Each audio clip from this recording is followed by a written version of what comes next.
Ah, l'Orangina. Un produit phare que l'on définit spontanément comme une marque française.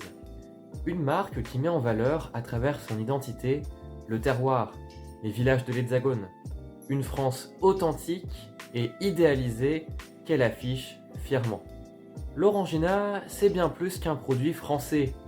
C'est une marque qui voit la France comme une part d'elle-même. Mais qu'en est-il réellement? Et si l'histoire qui nous a été racontée avait été agitée et secouée? Pour déconstruire une origine dérangeante.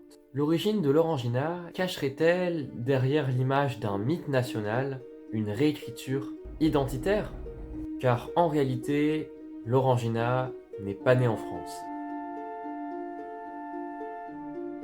L'histoire de l'Orangina ne débute pas dans l'Hexagone, mais bien dans deux régions, la Catalogne et l'Algérie. Au XXe siècle, à Boufarik en Algérie, il y a Léon Béton. Il est industriel, d'origine pied-noire, et possède une orangerie. Il faut savoir que la ville de Boufarik connaît un véritable culte autour des oranges. Encore aujourd'hui, elle est connue comme la capitale des agrumes et constitue un pôle majeur de l'industrie des oranges en Algérie. Et justement, Léon Béton, il voit le potentiel derrière la production d'oranges et cherche de nouvelles initiatives. En 1935, à la foire de Marseille, il rencontre le pharmacien Trigo Mirallet. Il est catalan et a mis au point un concentré à base d'orange, le Narangina, une sorte d'huile essentielle à diluer dans l'eau. Léon Béton va racheter le mélange, le diluer dans de l'eau gazeuse et le proposer à la foire d'Alger.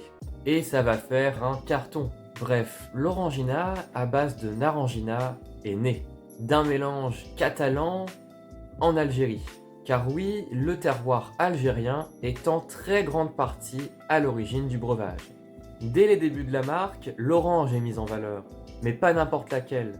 L'orange comme une part de l'identité de Boufarik. L'Orangina est commercialisée et la production finira par déménager dans l'Hexagone, à Marseille. Mais alors tout ça, ça dit quoi? Le problème derrière l'étiquette d'un produit né en France, c'est toute la réécriture de l'histoire et la réappropriation qu'il y a derrière le produit. L'Orangina n'a pas été inventé à Marseille et n'a pas été popularisé à Marseille. Faire passer l'Orangina pour le produit par excellence du terroir hexagonal, c'est ignorer toute l'histoire qu'il y a derrière.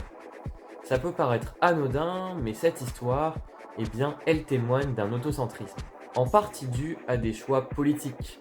Car évidemment, un Français moyen se sentira davantage concerné par un produit vendu comme français qu'un breuvage qui puise ses origines à l'autre bout de la Méditerranée. Les paysages de la Provence parlent davantage par rapport aux orangers de Boufarik.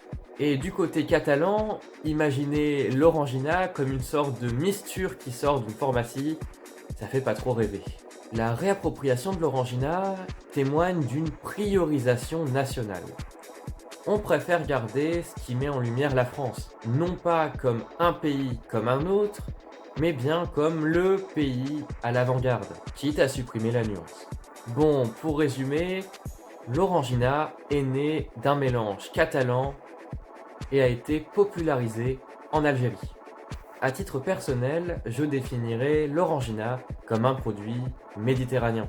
De la Catalogne à la Provence, en passant par l'Algérie, l'histoire et l'identité de l'Orangina est multiple. Mais en tout cas, ce qui est certain, c'est que l'Orangina n'est pas né sur les bords de la Loire. N'hésitez pas à vous abonner et je vous dis à la prochaine.